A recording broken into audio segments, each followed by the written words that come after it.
Have you ever felt like your thoughts just don't echo the rest of the world? Like you're seeing through a lens no one else seems to carry? Not better, not worse, just different. If you've ever felt that your mind doesn't quite fit into the mold, this might not be a flaw, it might be your power. You may have what most people never even recognize within themselves, a truly unique mindset. And make no mistake, this kind of mind is rare, often misunderstood, and sometimes even feared. The world loves categories. It wants to label, define, reduce. It rewards sameness, praises predictability. But a unique mind doesn't fit into that. It stretches beyond expectations. It asks questions when silence is safer. It feels things more deeply, sees things more clearly, and often walks paths no one else dares to tread. And that makes it dangerous in the most necessary way. Carl Jung once said, "The privilege of a lifetime is to become who you truly are." That journey of becoming is what he called individuation, the lifelong unfolding of the self, the merging of shadow and light, the integration of everything you are beneath the surface. But not everyone takes that path. Most stay asleep inside borrowed dreams. A unique mindset? That's the beginning of waking up. This video is not for everyone. It's for the few who've looked around and quietly asked, why does this all feel off? It's for the ones who've always felt slightly out of rhythm with the world, not because they're broken, but because they're in tune with something deeper, something real. In the next few minutes, you'll hear 9 signs that reveal whether you possess a truly rare kind of thinking, a way of seeing and being that doesn't follow the herd because it was never meant to. Stay until the end. One of these signs might hit you like a mirror you didn't know you needed. This isn't just about thought, it's about transformation. And if this resonates, it's not an accident. It's a recognition. Have you ever found yourself in a room full of people nodding in agreement, and all you could feel was a quiet pull inside you whispering, "This doesn't feel right"? You weren't trying to rebel. You weren't looking to stand out, but something inside you refused to go along just because everyone else did. That's not defiance. That's awareness. And that's the first sign you instinctively question norms, not to fight them, but because blind conformity makes your skin crawl. A unique mindset doesn't seek comfort in the crowd, it finds clarity in the question. And sometimes that clarity feels like loneliness. But it's not. It's the early signal of inner freedom. Jung spoke of the collective unconscious, that deep reservoir of beliefs, patterns, and fears passed down through culture, society, generations. Most people live submerged in that ocean without ever realizing it. But those with rare minds, they start to rise above it. They don't just live in the world, they examine it. And that changes everything. When you have a unique mindset, you don't take things at face value. Traditions, rules, assumptions, they all pass through a filter of intuition and reflection. You ask why when others say because. And often, this makes others uncomfortable. Because when you stop agreeing automatically, you expose how many are just following scripts. Your questions become a mirror. And not everyone likes what they see reflected back. It's not easy, walking this way. The herd offers safety, belonging, approval, but you weren't made for comfort zones. You were made for depth. And that means trusting your mind even when it goes against the grain, especially then. This first sign isn't about being loud or confrontational. It's about the quiet, steady refusal to betray your own sense of truth. It's the gut feeling that says, there's more than this. And that feeling, that's not a mistake. That's your compass. It doesn't lead to popularity, but it leads to authenticity. And in a world built on noise and repetition, that is a rare and radical act. Some people fear silence. They fill every second with noise, movement, distraction, terrified of being alone with themselves. But not you. You've discovered something different, something sacred. Solitude, to you, isn't isolation. It's restoration. It's not a void, it's a homecoming. When the world quiets down and the voices fade, that's when you begin to hear your own. And what a powerful voice it is. This is sign 2, you feel most alive in solitude, not loneliness. You don't need constant connection to feel worthy. You don't measure your value by how many people call, text, or praise you. Your peace doesn't live in the approval of others. It lives in the stillness you've learned to embrace, a stillness most people run from. Carl Jung once said, "Who looks outside dreams, who looks inside awakens." Solitude is your awakening. It's not escape, it's encounter. When you sit in quiet, you're not running away. You're meeting the unfiltered version of yourself, and that is not something everyone is ready to do. Most people haven't met themselves, they've only met their masks. But you've gone beyond the surface. You've faced the mirror of silence and dared to look. It wasn't always easy. There were nights when the quiet echoed too loudly, when memories rose like smoke. But you didn't run. You stayed, and in that staying you found something rare yourself. Not the version others shaped, not the one that seeks to please, but the raw, real presence that lives underneath it all. Solitude has taught you to trust your rhythm, to listen to your intuition, to see clearly, even when others are blind.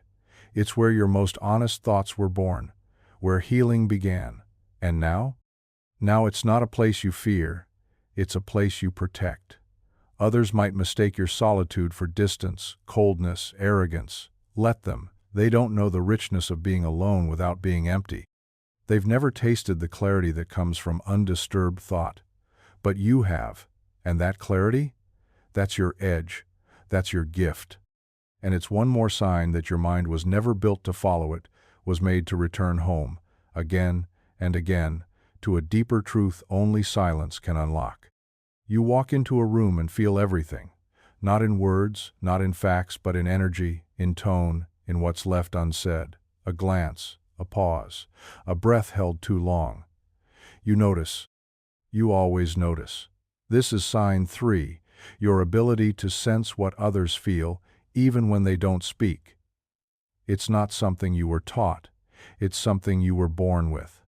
A kind of emotional radar, precise and overwhelming, a gift and sometimes a weight. You've probably asked yourself, why do I feel so much? Why do people open up to you without knowing why? Why do their stories spill into your hands like water, as if they've been waiting for someone who could really hold them? The answer isn't random. It's sensitivity, not weakness, but wisdom, and it's rare. Carl Jung believed deeply in archetypes, the unconscious roles we all carry and, in the shadow, the part of ourselves we hide. But people with unique minds, they don't just see masks, they see shadows. You feel when someone's smiling but breaking. You sense the storm behind the small talk. And without knowing how, you often become the safe place they never had. The space where truth can breathe. This kind of emotional intelligence doesn't shout. It doesn't need to. It whispers with precision. You know when to step in, when to stay quiet. When a simple, "I understand," is worth more than 1,000 solutions, and even though you carry this ability with grace, make no mistake, it can be exhausting. Because, while others are just hearing words, you're absorbing energy. While they're observing behavior, you're reading pain, not because you want to, but because you can't help it. You're tuned in to something deeper. The world doesn't always know how to value this gift.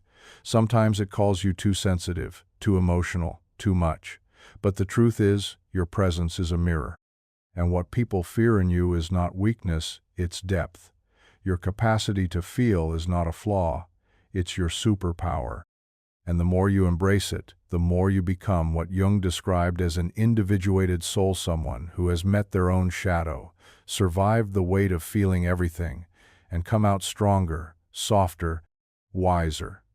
That's not just rare, that's extraordinary. Some people walk through life distracted by what's loud, what's shiny, what screams for attention, but not you. Your eyes are drawn elsewhere, not to the obvious, but to the undercurrent. You see the thread, others miss the loop that keeps repeating, the unspoken logic behind chaos. This is sign 4, you effortlessly notice patterns. In people, in systems, in the silence between words. You don't just see what's happening, you see why it's happening. And that kind of vision can't be taught. It comes from a different place entirely. You've probably seen it your whole life. In a conversation, you catch the subtle rhythm what someone says versus what they actually mean. In relationships, you detect the same cycles playing out over and over, even when others call it coincidence. In society, you sense the invisible rules, the loops of belief and behavior that hold everything in place. While most people focus on the moment, you zoom out, you track the echo, you connect the dots. Carl Jung often spoke of synchronicity, those seemingly unrelated events that carry deeper meaning. He understood that there are patterns behind the surface of things, symbols beneath our actions. And if you have a truly unique mind, you don't just recognize those symbols, you read them. You see how past pain creates present choices, how trauma gets dressed up as personality, how a smile might actually be a mask. Your mind doesn't settle for the surface, it dives into the architecture. But here's the catch. When you see patterns, you also see problems before they explode. You sense truths before people are ready to face them. And that can make you feel like you're living ahead of your time, watching a storm form that no one else believes is coming. Sometimes it feels like a burden, but it's not. It's clarity. It's perception. It's your ability to decode complexity in a world obsessed with distraction. The patterns you notice aren't just data, they're doorways, clues, mirrors. And the more you trust what you see, the more you'll realize. Your mind was never built to blend in. It was designed to reveal what others are too busy or too afraid to see. There's a kind of person who runs from discomfort, who needs certainty, control, simplicity, but then there's you. You feel the pull between opposites and you don't flinch. You notice contradictions inside yourself, and instead of escaping them, you sit with them. You listen. You let the tension speak. That's sign 5. You don't avoid inner conflict. You explore it. You don't see confusion as a threat. You see it as a signal, a doorway to something deeper. Most people live trying to resolve everything, rushing to answers, choosing black or white. But your mind is different. It lives in the gray. It recognizes that growth doesn't come from avoidance, it comes from confrontation. Jung knew this well. He believed that true transformation comes not by escaping our shadows, but by integrating them. Light isn't real without darkness. And you've learned to dance with both. There have been times when your own thoughts collided, when part of you wanted to run and another part begged to stay, when you felt like two people inside the same skin. But instead of splitting yourself further, you stayed. You listened to the war inside you, not with fear but with curiosity.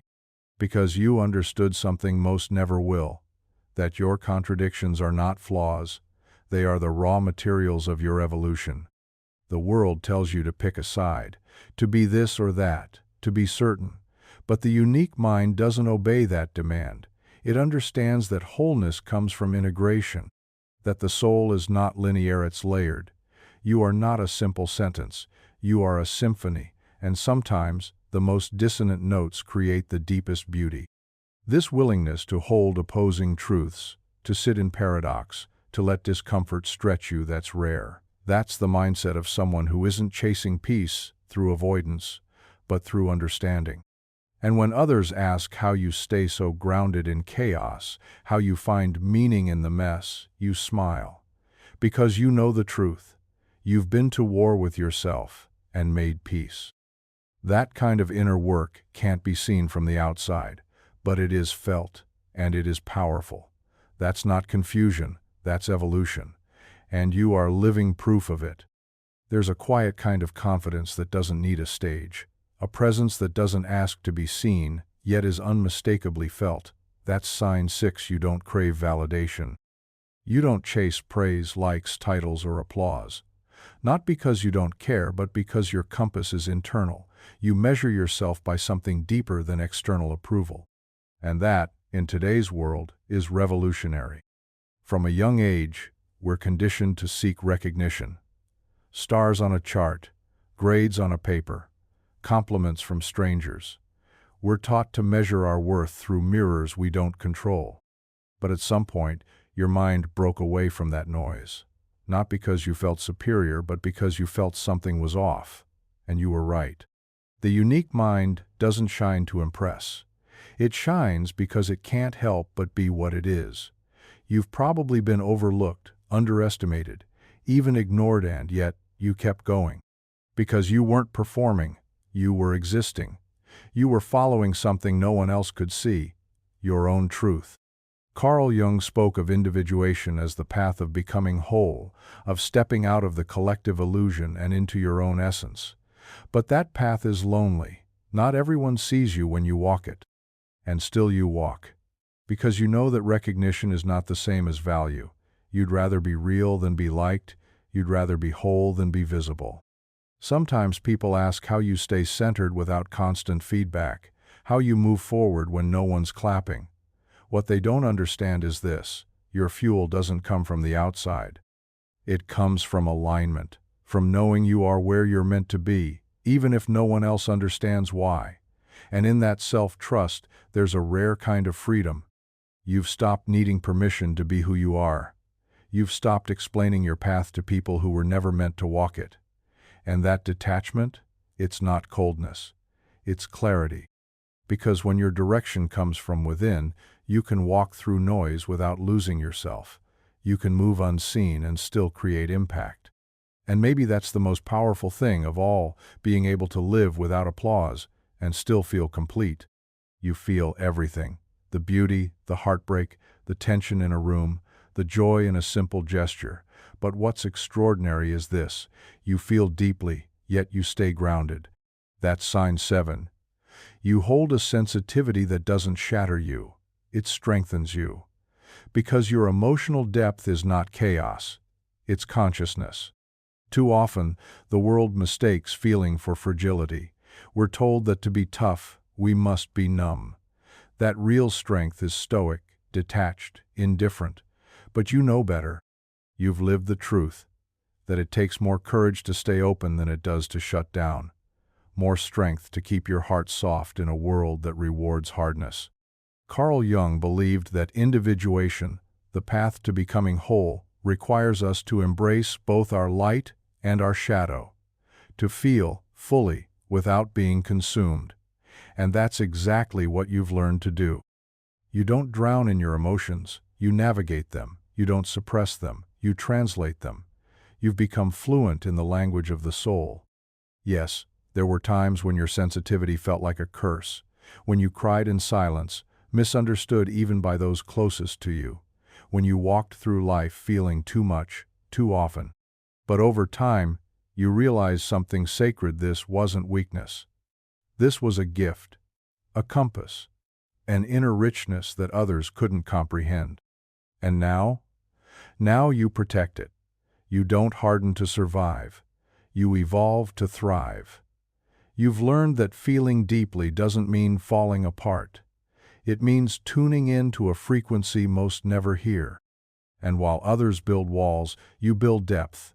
You allow yourself to break, not to crumble but to rebuild with more truth than before. There's a fire in you that doesn't burn wildly, it glows steadily. You don't react from chaos. You respond from awareness. That's what sets you apart. You've alchemized emotion into insight, pain into presence, and in doing so, you've become something rare, a sensitive soul with a spine of steel. You don't have to toughen up to be respected. You don't have to pretend you don't feel, because your emotional depth is not a liability, it's your wisdom, your warmth, your quiet revolution. And every time you choose to stay soft in a world trying to make you hard, you're proving something profound. Sensitivity, when held in awareness, is the fiercest strength there is. Have you ever walked into a room and felt the energy shift, not because you spoke, not because you did anything dramatic, but simply because you were there? This is sign 8. Your presence unsettles people, not because you provoke, but because you reflect. Without trying, you become a mirror. And not everyone is ready to see what's looking back. Carl Jung once said, "Everything that irritates us about others can lead us to an understanding of ourselves. But most people don't want that understanding. They want distraction. They want denial. They want comfort. But when someone like you shows up aware, grounded, awake, it shakes something loose in them. You remind them of what they've buried, what they pretend not to feel, what they've refused to face. It's not about arrogance. It's not about judgment. You're not trying to be anyone's reflection. But because you've done your own inner work, because you've faced your shadow, you naturally illuminate what others keep hidden. They see your clarity and it exposes their confusion. They sense your wholeness and it amplifies their fragmentation. And so, they project. They assume you're cold, distant, too intense. They label you too much or hard to read. But what they're really saying is, you make me feel things I've been trying to avoid. Being a mirror isn't easy. It can be lonely. You might notice people drawing close only to pull away. Not because you hurt them, but because you reveal them. And truth real, raw truth is rarely received with open arms. But let this be your reminder. It is not your job to shrink for anyone's comfort. You were not made to be digestible. You were made to be honest. And if your presence stirs something in others, let it. That stirring is not rejection, it's revelation. You don't carry their shadows. You just hold the light that shows them where those shadows live. You weren't meant to blend in. You were meant to reflect back what's real. And yes, that will scare some. But for the few who are ready to see, your presence won't just unsettle them, it will awaken them. And that's a gift very few possess. You've tried small talk. You've played along at parties, smiled politely through shallow conversations. But inside, it always feels the same hollow, draining, unbearable. Because here's sign 9. You can't do surface. You can't sit still in the shallows while your soul is craving depth. And no matter how well you fake it, you always end up retreating to where the real substance lives. While others are content with empty ambition, you crave purpose. While most talk to be heard, you speak to connect. And when the room gets noisy with trivialities, you find yourself quietly slipping away mentally, emotionally, sometimes even physically. Because for you, meaning isn't optional, it's oxygen. Carl Jung believed the human psyche wasn't satisfied by material success or social status alone. He said, "The lack of meaning in life is a soul, sickness whose full extent and import our age has not yet begun to comprehend. But you comprehend it. You've felt it. That deep, restless ache for something more, for conversations that awaken, for moments that matter, for a life that feels aligned with something greater than appearance or approval. And that hunger sets you apart. It makes you a seeker in a world of settlers, a listener in a world that shouts. It might even make you hard to relate to because most people are still caught in the performance. They chase titles, trends, and timelines that mean nothing to you. You're not moved by status or spectacle. You're moved by truth, by presence. By the kind of connection that doesn't just touch the skin, it reaches the soul. You've likely been told you overthink, feel too much, want too deeply. But that's because you weren't designed for superficiality. You weren't built to skim life, you were meant to dive. And yes, that makes life lonelier at times, but it also makes it richer, fuller, real. You don't want more real. You want intimacy that burns through the performance, purpose that cuts through the noise, stillness that carries weight, and you won't apologize for that. Because at the end of the day, it's not just about what fills your calendar, it's about what feeds your soul, and that unrelenting desire for meaning, that's not a flaw, that's your calling. Let's be honest, having a unique mindset isn't always beautiful. Sometimes it's brutal. Sometimes it's not clarity that meets you, but silence. Not connection, but distance. You see the world differently, feel differently, think in ways that don't always translate. And while that might be your strength, it can also feel like a sentence. This is the part few talk about, the loneliness that comes with the uncommon mind. You walk through life watching others find belonging in places that never felt right to you. You sit in circles where everyone laughs at things you don't find funny, values things you don't believe in, and lives by rules that feel like cages. You try to fit for a while. You bend, shrink, pretend, but eventually the mask itches, and the silence inside you gets too loud to ignore. Carl Jung once said, "A man who has not passed through the inferno of his passions has never overcome them." The journey of individuation of becoming whole often begins with exile, not physical, but emotional, spiritual. It's the kind of exile where you start realizing that the price of being yourself is not being fully understood. And yet, you keep going. Because somewhere deep inside, you've accepted a truth few are willing to face. Belonging isn't found by molding yourself to others, it's found by being so unapologetically yourself that the right people find you. Slowly, quietly, without force, without masks. The loneliness? It doesn't mean you're broken. It means you're awake. You've stepped out of the echo chamber. You've chosen honesty over harmony. And yes, there are days it stings, nights it aches. But it's not the kind of loneliness that crushes. It's the kind that carves space for depth, for truth, for the rare few who speak your inner language. This solitude isn't a flaw. It's a furnace. It's where the uncommon mind is refined. And though it might feel like emptiness at times, what it's really doing is preparing you for something deeper, truer, freer. Loneliness doesn't mean you're lost. It means you've left the crowd. And sometimes, that's the only way to find yourself. Awareness is often praised as a virtue. People romanticize it. They speak of enlightenment, like it's some glowing arrival, point peaceful, clean, weightless. But here's the truth they don't tell you. Awareness is not always peace. Sometimes it's pain. Sometimes it's seeing so clearly that it hurts. That's the paradox of the unique mind. The more awake you become, the heavier the truth can feel. This is the gift and the burden. You don't just see what's happening, you see why. You feel when words don't match energy. You recognize patterns others still call coincidence. You notice the cracks beneath the surface smiles. And once your eyes are open like that, you can't unsee it. You can't go back to sleep. Carl Jung said, "Until you make the unconscious conscious, it will direct your life and you will call it fate." But what happens when you do make it conscious? When you pierce through illusions, dismantle your own conditioning, and step out of the collective trance? You gain power, yes, but you also gain weight, the kind that no one else seems to be carrying. You become the one who notices the elephant in the room, who hears what's not being said, who senses the undercurrent of things even when everyone else seems fine. And in that awareness, you often feel like an outsider, not above others but just apart. Because you carry something they can't quite name. You hold space for truth, and truth is heavy. But hear this clearly. That heaviness doesn't mean you're weak. It means you're holding something real. And that weight? It's not punishment.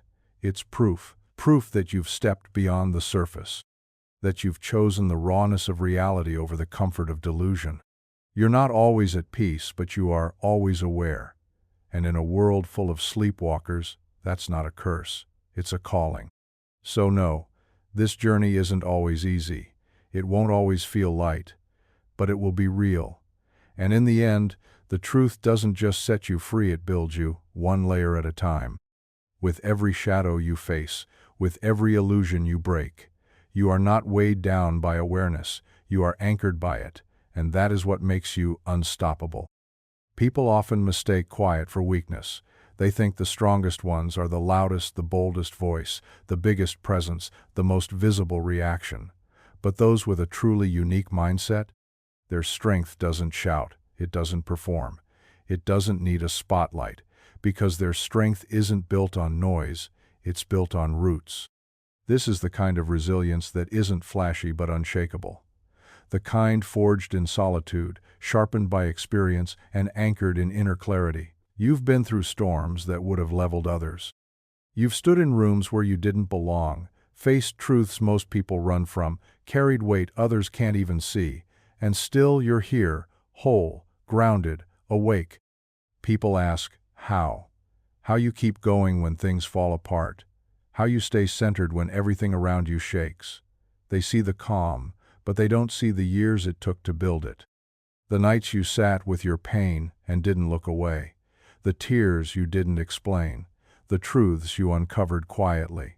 The silence you made peace with. That's what made you strong. Carl Jung spoke often of the need to become rooted in the self, not the mask we wear for others, but the deeper identity we discover when the world goes quiet.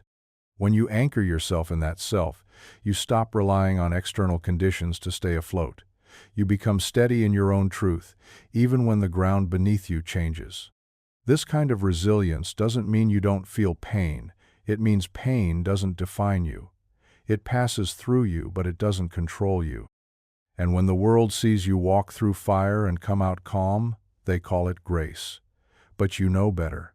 It's not grace, it's growth. It's the result of 1,000 quiet moments where you chose not to collapse into chaos but to return to yourself again and again.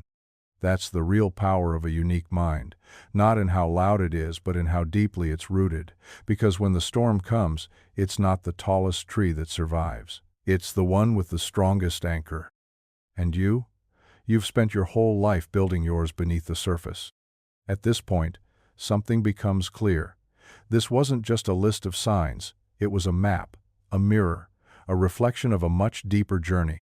One Carl Jung spent his life exploring the journey of individuation, the path of becoming whole.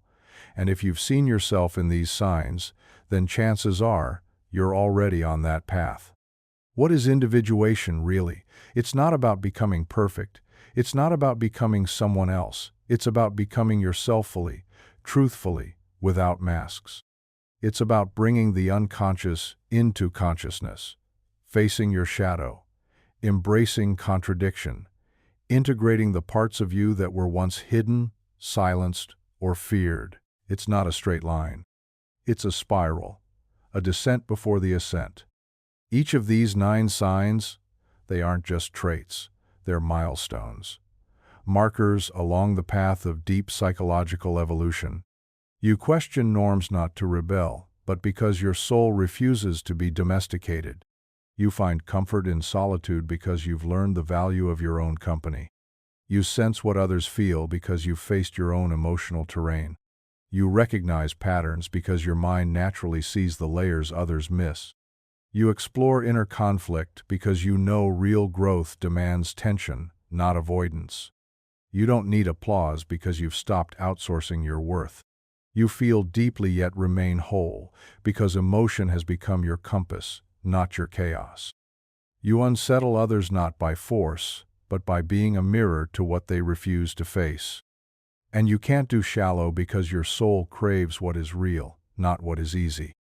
This is what individuation looks like, not a polished image, but a lived truth, a constant returning to the self, a relentless pursuit of inner harmony in a world that thrives on fragmentation. And yes, this path is demanding. It asks you to be honest, even when it hurts. To let go of what you once clung to stand alone, sometimes, with no map but your intuition. But what it gives you in return is something few ever touch: authenticity, depth, freedom. So, if you've seen yourself in these words, know this: you're not lost, you're not broken, you're becoming. And what you're becoming is rare, a soul no longer shaped by the world but shaped by truth. That's the power of the unique mind. And that is the heartbeat of the individuated soul. If you recognized yourself in these signs, take a moment, just one breath, and let this truth settle in. You are not broken. You are rare. In a world obsessed with blending in, you were born to stand apart. In a society that praises ease, you carry depth, and while others chase noise, you've been seeking truth. This is a different kind of strength, the kind that doesn't need armor or applause, the kind that isn't loud but unmistakable, quiet, steady, rooted in something far deeper than ego. It's the strength of someone who has faced themselves, who has walked through silence and made peace with it, who has seen both the light and shadow within and chosen to keep going. Carl Jung didn't speak of becoming someone else. He spoke of becoming whole, of integrating everything. We are not just what shines, but what hurts. And that's what you've been doing, often without even realizing it. Every time you chose reflection over reaction, every time you stood your ground in solitude, every time you felt everything and still moved forward, you were individuating, becoming. You weren't meant to move like everyone else. You weren't meant to crave what everyone else does. You were designed to question, to sense, to feel, to know. That path can feel lonely, misunderstood. But it's also sacred, because the deeper you go, the more you begin to find the others, the rare few who speak your language without needing words. The ones who've also walked through their own fire and emerged not perfect, but true. So honor this path. Honor your mind, your intuition, your hunger for meaning. Stop explaining it. Stop apologizing for it. You don't need permission to be what you already are. You just need to remember. And if something in this message stirred something in you, if these signs felt less like information and more like recognition, then comment the word individuated below. Let it be your signal to yourself, and maybe to someone else reading, that they're not walking this path alone. This journey is not easy, but it is real. And in a world full of echoes, being real, that's the rarest sound of all. Keep going. You're not behind. You're just deep. And that depth? That's your gift. This story was intense, but this story on the right-hand side is even more insane.